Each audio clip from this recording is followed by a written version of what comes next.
Hello students, let's see this question. The question has two statements, statement 1 and statement 2. आपको statements analyze करके correct option यहाँ से choose करना है, clear?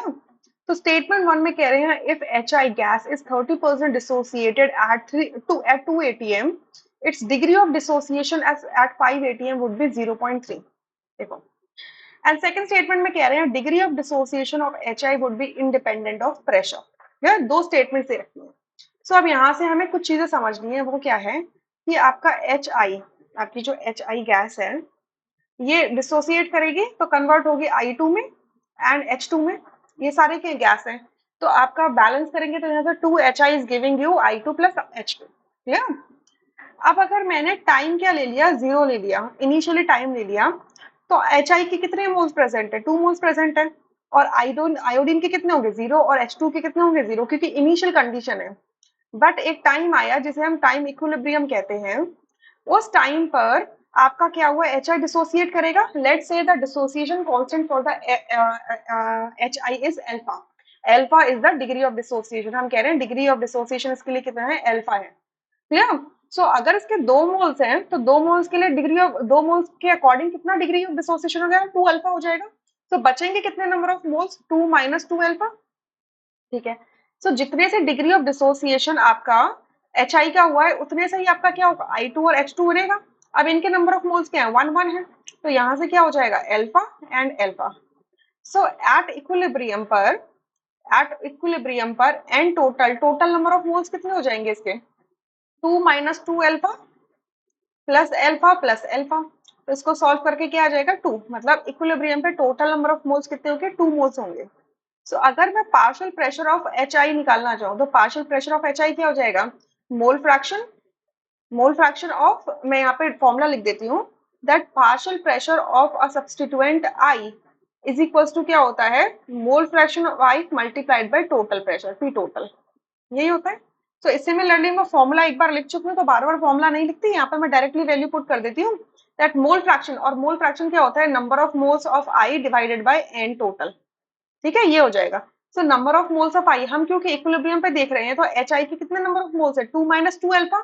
सो 2 minus 2 alpha को क्या लिख सकती हूँ मैं, 2 into 1 minus alpha, N total कितने निकल के आए, 2, और टोटल प्रेशर मान लीजिए कि पी है, पीटी मान लो या पी मान लो, टोटल प्रेशर, तो इसको सॉल्व करके क्या आ जाएगा, 1 minus alpha into P total, इतना पार्शियल प्रेशर होगा आपका एच आई का।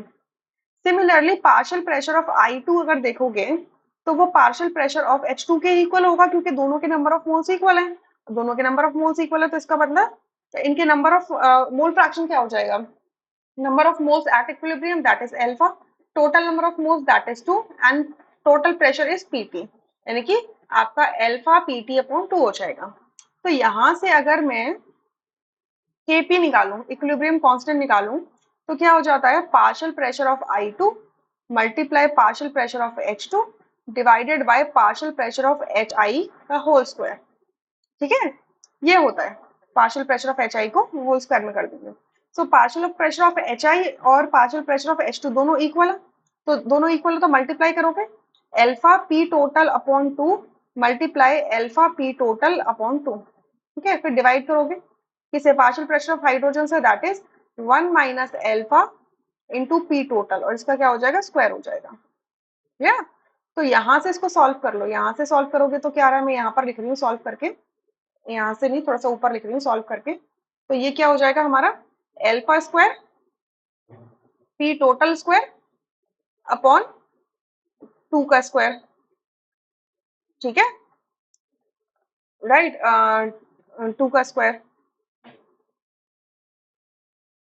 और उसके बाद में ये आपका डिनोमिनेटर में क्या बचेगा, 1 अपॉन टी, 1 माइनस अल्फा का स्क्वायर एंड पी टोटल का स्क्वायर।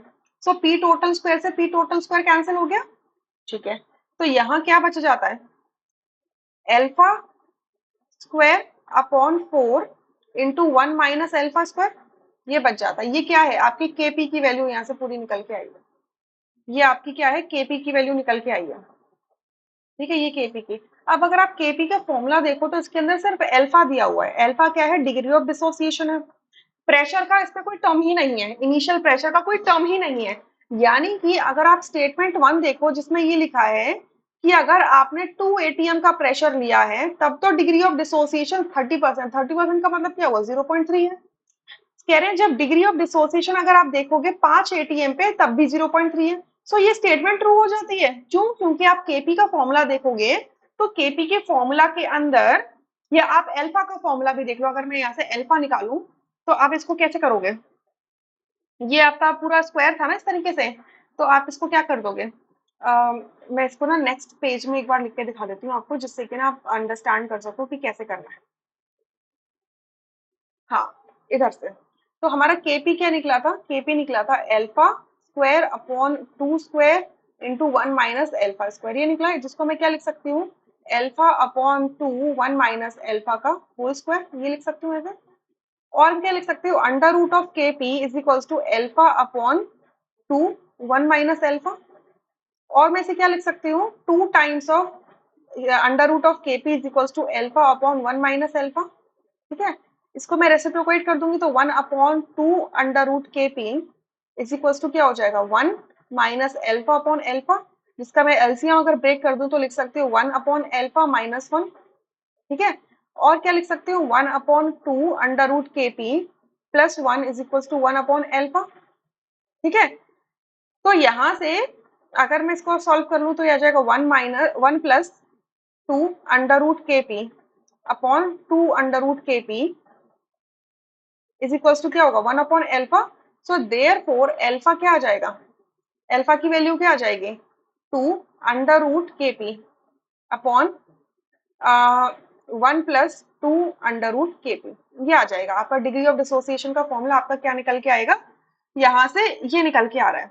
तो अब इस फॉर्मूला के अंदर आप क्या देख रहे हो कि डिग्री ऑफ डिसोसिएशन जब आप एच आई का निकाल रहे हो तो उस पूरे फॉर्मूला के अंदर प्रेशर टर्म तो है ही नहीं, सिर्फ डिसोसिएशन कांस्टेंट है केपी की वैल्यू, और वो एक कांस्टेंट वैल्यू है, right, that is a constant value.